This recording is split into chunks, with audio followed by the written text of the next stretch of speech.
We'll begin with introductions, talk a little bit about the mission statement, and then, like I said, transition into the campaign and some content surrounding that.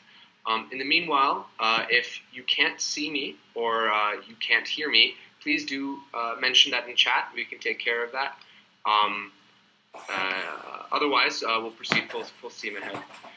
So my name is Ankur Bajaj, for those of you who can't see my name on your screen or whatever. I currently am a consultant with Oliver Wyman. It's a management consulting firm. And I joined Just Save One as a youth member on their youth advisory board just under a year ago. And I've been working with Kennedy and the whole team to promote the mission. My interest, as it were, is in New York City in fundraising, especially event management. And I hope to bring some of my skill set to Just Save One's mission moving forward even further. I'm going to pass the gavel over to Kennedy so he can introduce himself as well. And we'll pivot into a little bit more about Just Save One's mission right after. So Kennedy. Good evening. Thank you, Matt.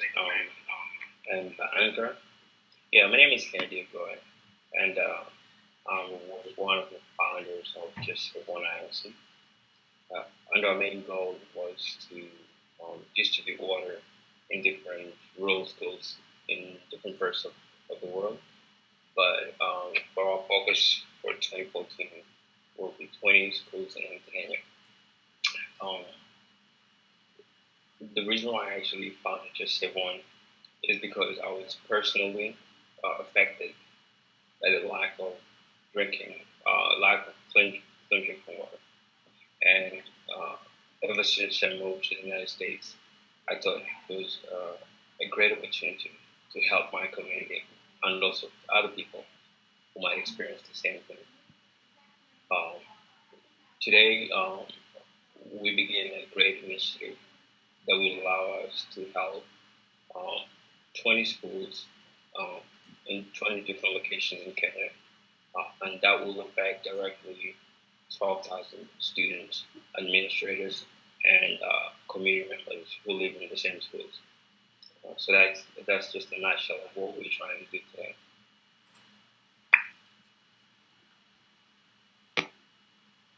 Great. Thank you for that, Kennedy. Like I said, I'm going to spend a little bit of time now sort of overviewing where we stand, Just Save One's mission, and answer any questions, pause and answer any questions there about the program. And then we'll transition a little bit more, as Kennedy intimated, into discussing the campaign, which is the basis for this talk, answer some more questions and talk some more logistics about how exactly the tanks will be installed, who it's affecting, and those sorts of things. Any questions so far regarding sort of the introductions and who we are? If not, I'll move into the discussion surrounding Just Save One. Great. So Just Save One was, again, founded by Kennedy Agoye right under 2 years ago, so in 2011.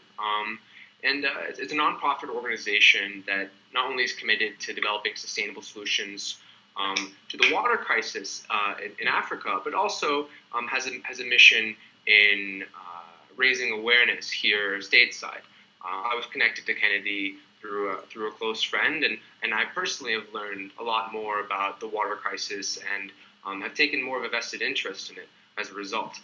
So I think this dual mandate is something that we should are well served in keeping in mind. Not only can we make an impact directly with the folks in Africa, but also we can make an impact in the hearts and minds of folks here stateside and worldwide. The situation is rather dire.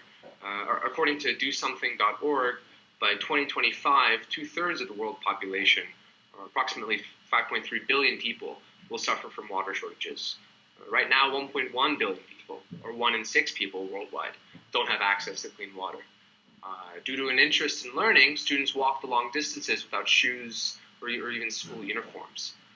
So JSO is really focused on these children and improving their lives by bringing clean water to villages, especially in Kenya. Recently, the Clinton Foundation named JSO an exemplary approach to addressing a specific global challenge. Any questions about the mission statement so far? Great. So Kennedy, I'm going to ask you a question regarding the campaign. If you could sort of give us more details about how exactly the fundraising process is being structured, how exactly we're installing the tanks, and can we start there, sort of logistically, how all of this is working? Yes. So the campaign started as a challenge from one of my mentors who works for American Express. Just Everyone was selected by Ashaka as an organization that is doing something to benefit people socially, and they thought it would be meaningful if we received a mentor who was then in different fields in business and also has done a lot of work in building different organizations. And our first meeting, I already knew what we wanted to do. But after talking to her name is Robin. After talking to her, she challenged me to see if we can help raise funds to fund the 20 water tanks, but not just by consistently taking money out of our own pocket and helping buy the tanks, but by reaching out to a broader audience to be able to raise awareness and help us in this journey. So that's why we created the GoFundMe account.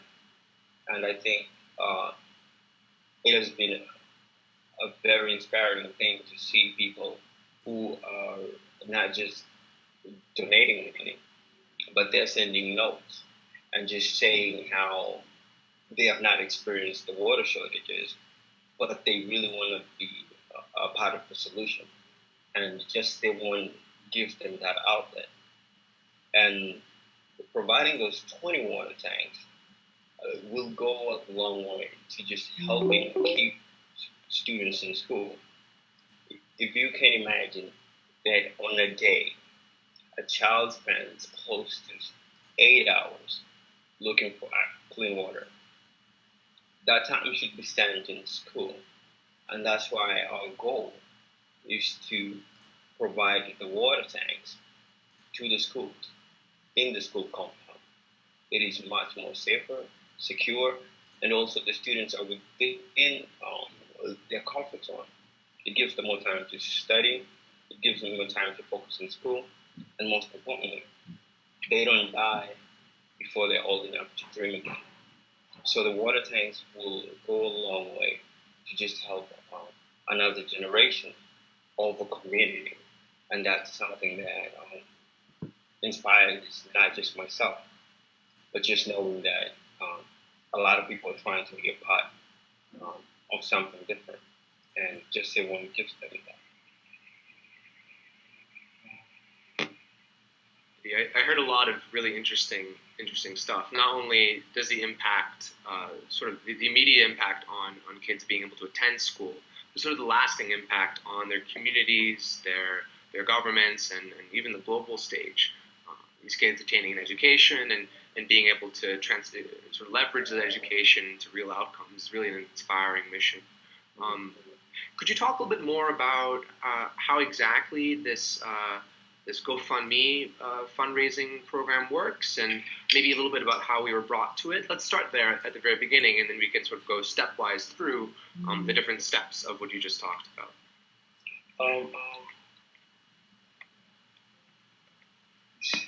So we created the GoFundMe to the 20 water tanks. So our goal is to raise $11,000. Once you raise those funds, let me back up a little bit.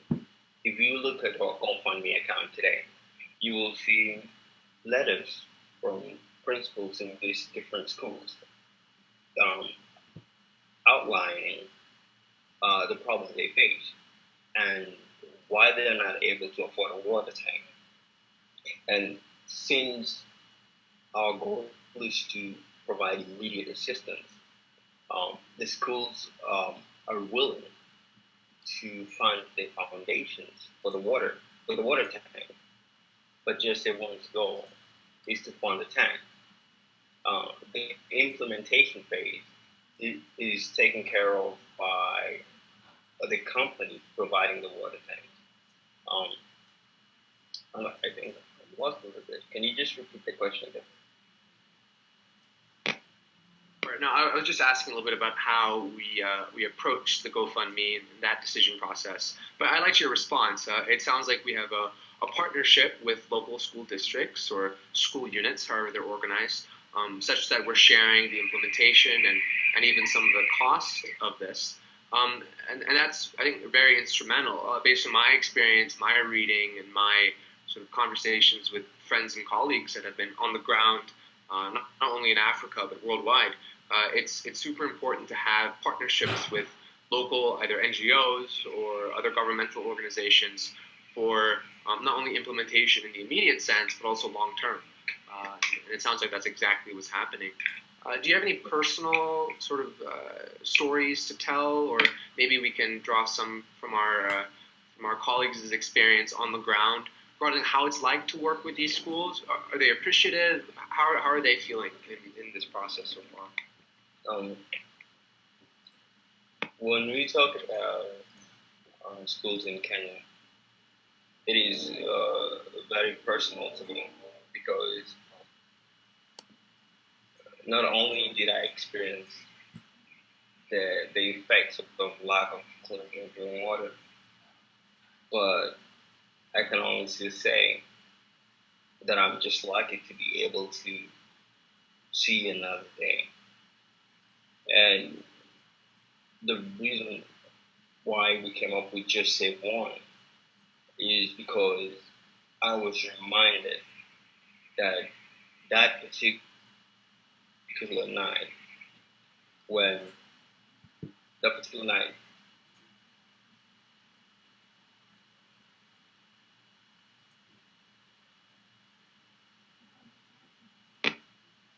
You're still there? You might have lost audio. Yeah, I think it looks like we. when I was There he is. in the ward,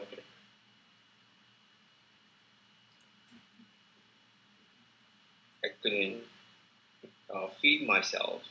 I couldn't.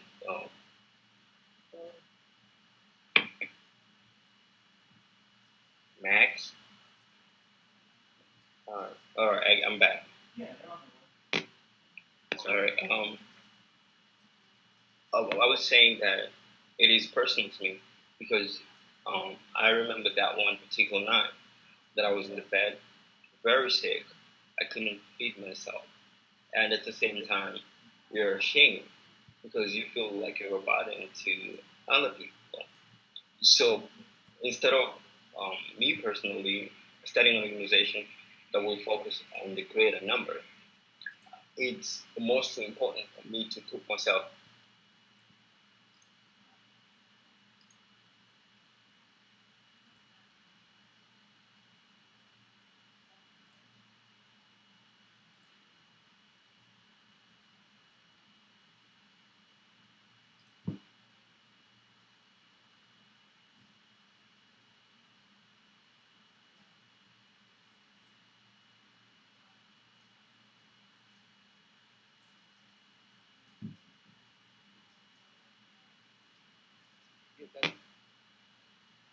At least I'm very emotionally touched. It is You're sharing your story, Kennedy. Let's pivot a little bit and talk a little bit more about this topic: the lack of water and food, and how you're able to get where you are today. It's talk about personally motivating. It makes us all feel like we're wasting our time based on the amount of things you've been able to accomplish. Could you just tell us how you've been able to overcome all that you have? Yeah, it is really a strong family foundation and friends who care about the same things that you do. And not having to worry about um, how I'm going to impact so many people, but only worrying about what you can control. Um, so for just say one on myself, it is not something that I feel like I'm doing as a luxury, but it's something that I'm supposed to do. So it shouldn't be a burden for me to continue doing it. And I don't view it as charity. I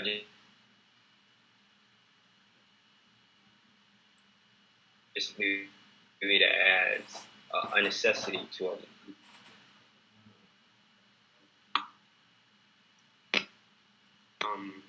Almost again, Hello? horrible French pronunciation, but that reason for being, raison d'être, that Kennedy sort of has to his core is, I think, something all of us on this call and I think more broadly our friends and communities all are very jealous of.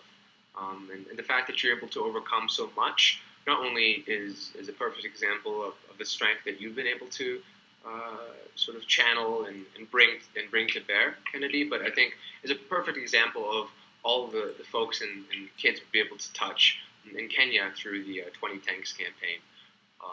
So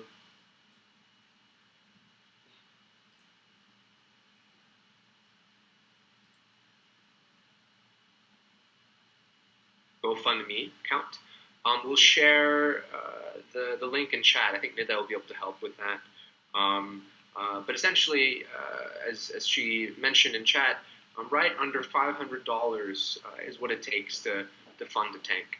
And that affects not only so many kids in the immediate, but like we said earlier, has a lasting effect on the local community, but also the society and globe more broadly. And I think we can all pause and reflect on how much we take for granted things like having water and food in our lives here, regardless of where we are, and how much of an impact sort of having those base necessities can have in someone's life who isn't used to those. Great. So let's talk a little bit more, Kennedy, about sort of where we go from here. So we have this campaign. We have these local partnerships. What ways are we sort of implementing to measure outcomes? What will allow us to raise the flag of mission accomplished? Where are we going after this campaign? So some of the sort of future-looking, forward-looking direction and some of that insight would be very helpful.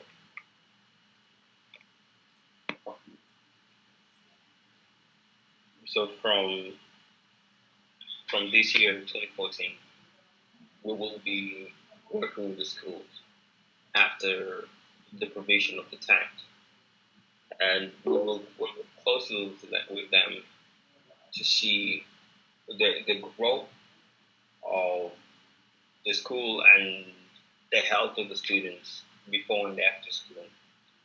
And we will continuously work with these schools too to continue helping us understand why this problem was prevalent in their community and what they did before and how we can make this process easier. Mind you, this is just an immediate problem, an immediate help. As research goes on, we are willing to work with various organizations on the ground and also abroad to see how we can bring sustained water flow in these communities. So we're going to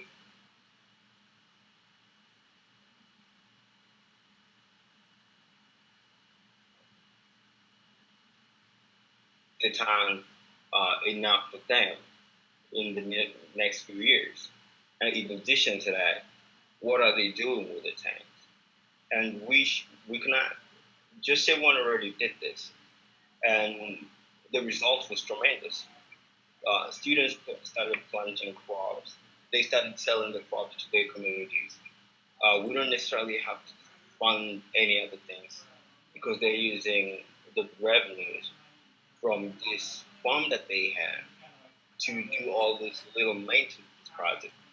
So that's how you can monitor if anything different is happening. And these schools have already proven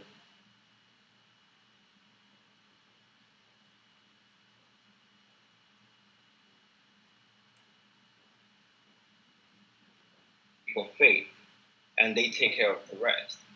And these schools have solved the hardest work.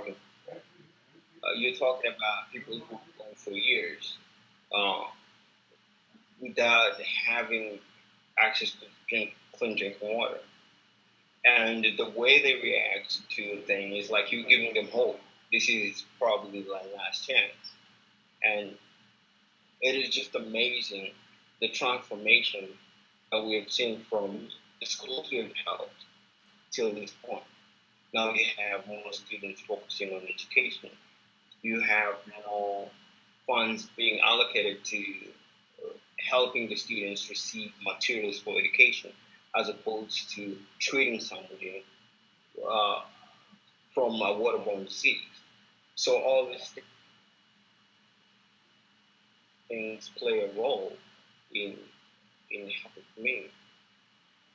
helping the community grow, and that's the key. And that's the key.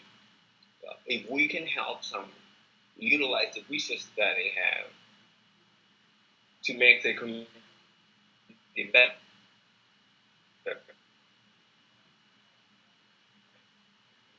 and as we say, water is life. Does that mean that uh, if you don't have water, you're not supposed to live? And that's how they transform this issue into my chance. And they're not doing it for to put their name out there because I was in that community. We understand the problem, and we'll not just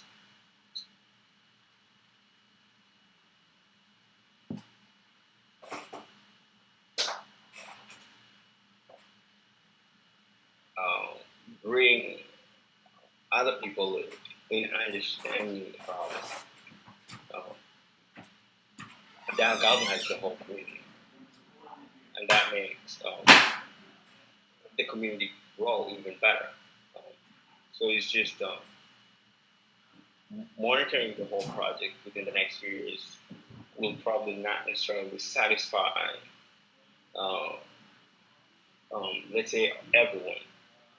But we're looking at 3 years down the road, 4 years down the road. Do they have more opportunity now that we provided a water tank? So that's the monitoring itself could be intricate a little bit, but at the same time, there are immediate results that we've seen already.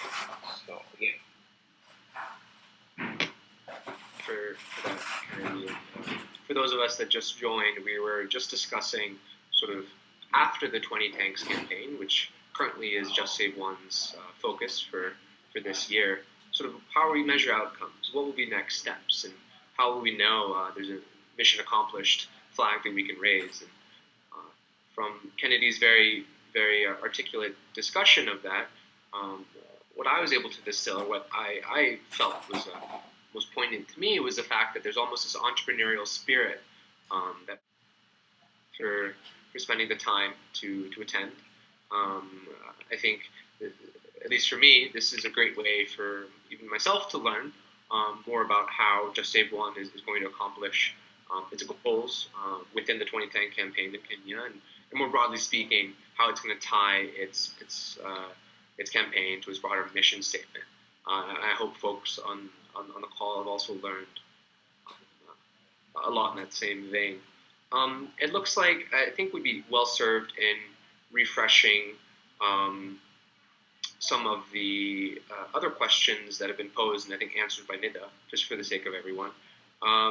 Later down the line, it becomes less expensive. Is this something that Just Save One might be interested in?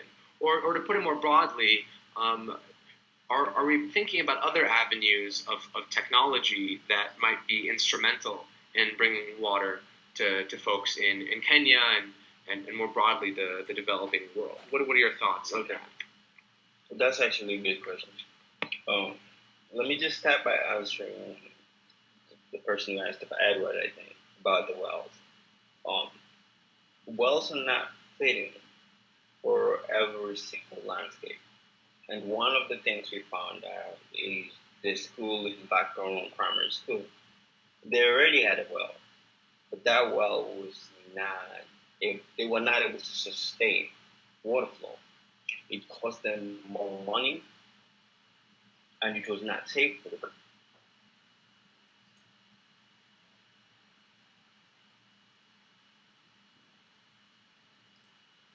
To provide the tanks to the school. And in terms of the billboard, I read about the billboard. And I also know that there's a notebook that came out that can purify water. But that's the great thing about a lot of organizations working in this field. You have so many diverse solutions to the problem. But at the same time, we have to stay true to what we can. So our goal for now is to kind of put a lead in the problem. And once that is done, the next goal will be to work with these specific organizations to see what technology actually works with this particular community. And each and every community might have a different need.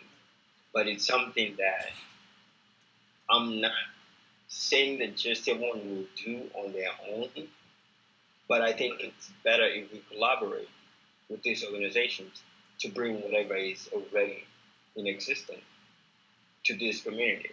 So we're not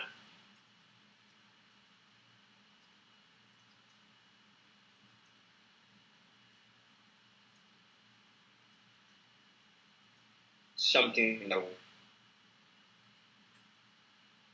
we can collaborate and get to these communities. We will most likely have to do that.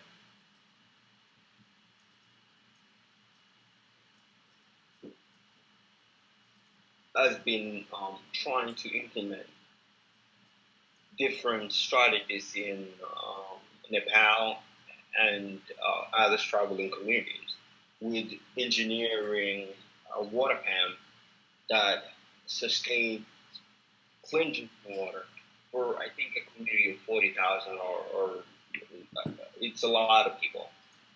So also we are looking at approaching research institutions like Cornell and asking them to join us in trying to implement solutions based on what they already have. So that's the next step that we're going to take. And but in the meantime, we want to at least provide the water. And then now when we go out there to find other partners, we will already have had something in place to help students right now. Mind you, that every single day, 22,000 children die because they don't have water. Additionally, the time spent out of school is greater for this particular community. If you have 3 students missing school on a consistent basis, it is tough to put a structure that will help them get quality education. So when we approach the issue, we know that we have to do more. And we know that we have to figure out ways that will help people in a greater impact and also numerous number of people. But that's something that we're looking into. I probably will update you once we start working and partnering with those various organizations. We are in talks already with some of the organizations that have these products that they want to distribute, but they don't have a connection to these communities. So Just Save One will provide that once we have solidified that we have enough expertise, manpower, and resources to bring on board um, such type of resource like a billboard. So that's something that we're working on. To further the mission of Just Save One and many NGOs and causes worldwide. Um, so on that note, I think this is a good time to sort of wrap things up. Um, I'll share some of the campaign information in just a second. But first, I think we'd all like to hear from our fearless leader Kennedy. Some closing remarks, where you think we're headed, and how you'd like to address the folks on the call today.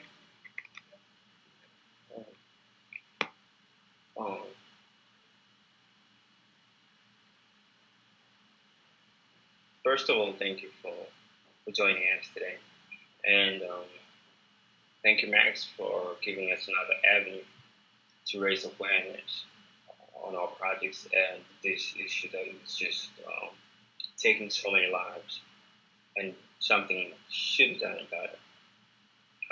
But at the same time, I'm hopeful that as we progress, we will ensure that no one goes through what I went through, especially if you're a child. You were born in poverty, you've lived in poverty, but you shouldn't stay in poverty. You should get an education, at least support yourself. And everyone in all these communities we're held in, they look at themselves as the next generation of servants, and giving them that opportunity to experience their life or dream for one more day allows them to feel confident about who they are and increase a little bit of self-esteem. And I can say from a personal perspective, I don't see myself as somebody who is out of that community. I'm still in that community because some of the people who suffer from the issue are friends of mine, families of mine, and it is not a happy thing. And with this approach, I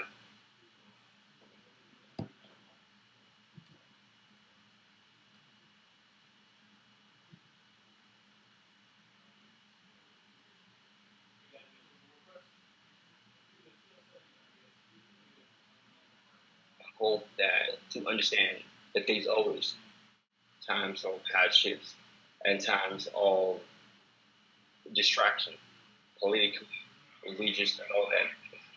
And I'm pretty sure everyone is always thankful for us helping them without them probably never knowing our names.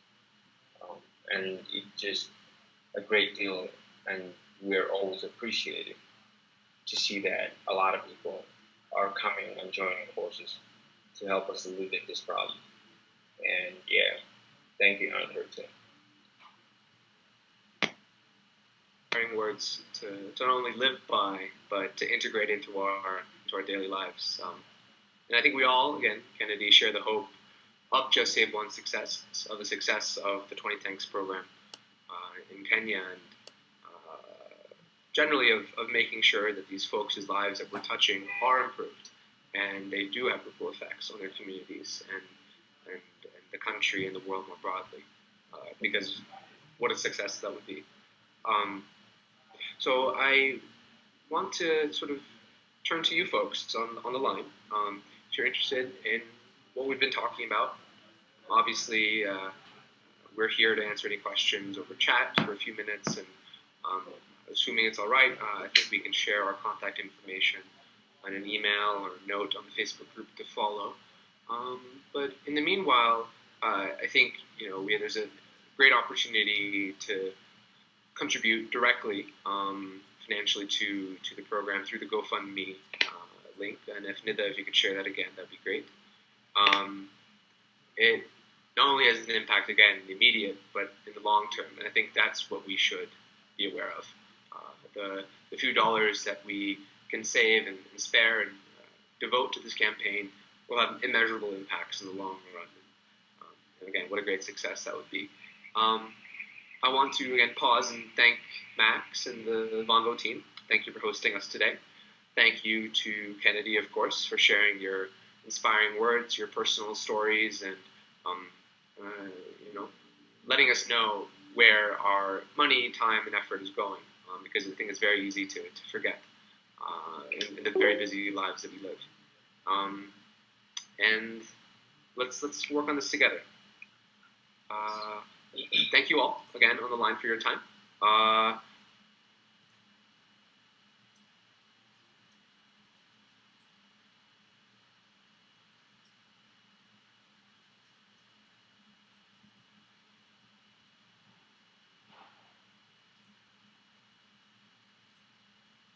And thank you again, and hope to see you all again soon.